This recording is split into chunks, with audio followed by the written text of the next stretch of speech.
হয় আমাদের মৃত্যু, না হলে আমাদের মুক্তি।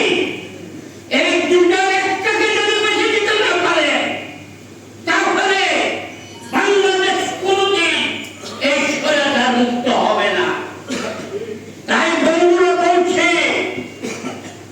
আমার ৭৬ বছর বয়সে আমি একজন মুক্তিযোদ্ধা আপনাদের সামনে শেষ শপথ করতে চাই।